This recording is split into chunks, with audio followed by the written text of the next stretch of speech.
All right, so this is demand 23 of 24. Drop the charges against nonviolent protesters from 2016 to 2017. It's also useful to point out that in 2016, Philando Castile was killed by police. And in 2015, Jamar Clark was killed by police by the Minneapolis Police Department. And also, the First Amendment rights are freedom of speech and the right to assembly.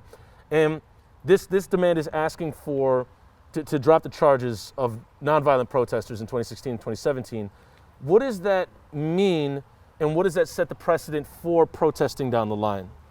At the end of the day, the American people, not just Minneapolis residents, but the American people need the right to exercise their constitutional right of peaceably protesting, to assemble, freedom of speech. By the government going in and saying, like, hey, we're going to arbitrarily create rules, curfews, policies, whatever they want to do on the fly for the sake of, peace or safety or whatever terms that they want to use to justify it in the moment. They're basically saying, hey, we don't like that you guys are challenging us. We don't like that you are challenging the system. Instead, we're going to put guardrails about how you can protest, how you can assemble, and you can do it only in the ways that we agree with. And unfortunately, that precedent is so very dangerous, because at the end of the day, if you just even going back to the American Revolution, this country was, our freedom was predicated on being able to stand up and say, that's not right, we are going to do something different. Yeah, and also with you mentioning the guardrails, like even as a black male, growing up in elementary school, middle school, to high school, there were always some type of intangible guardrails being put up on how what said black male could act or raise their voice, or like even if they were just making a point, it's like, whoa, you're yelling, and it's like it's trying to like almost like restrict any kind of self-expression.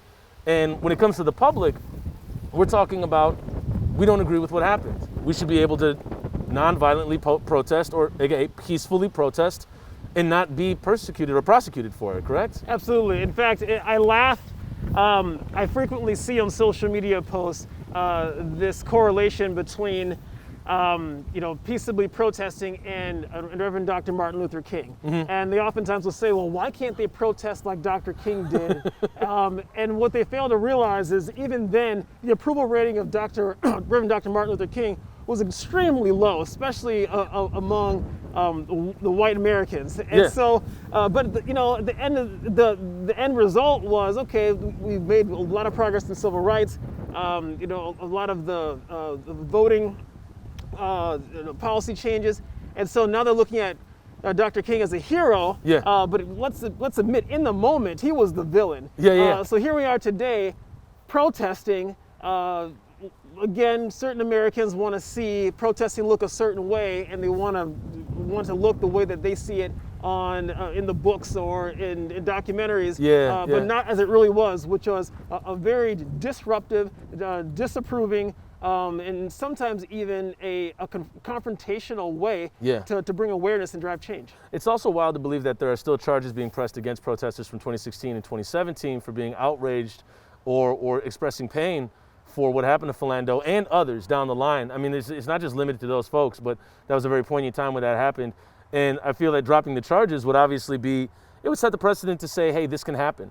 You can express yourself, and we can allow space for this, and hopefully allow discussion for this as well. So yeah, thanks for talking about 23 or 24. Appreciate it. Welcome. Yeah.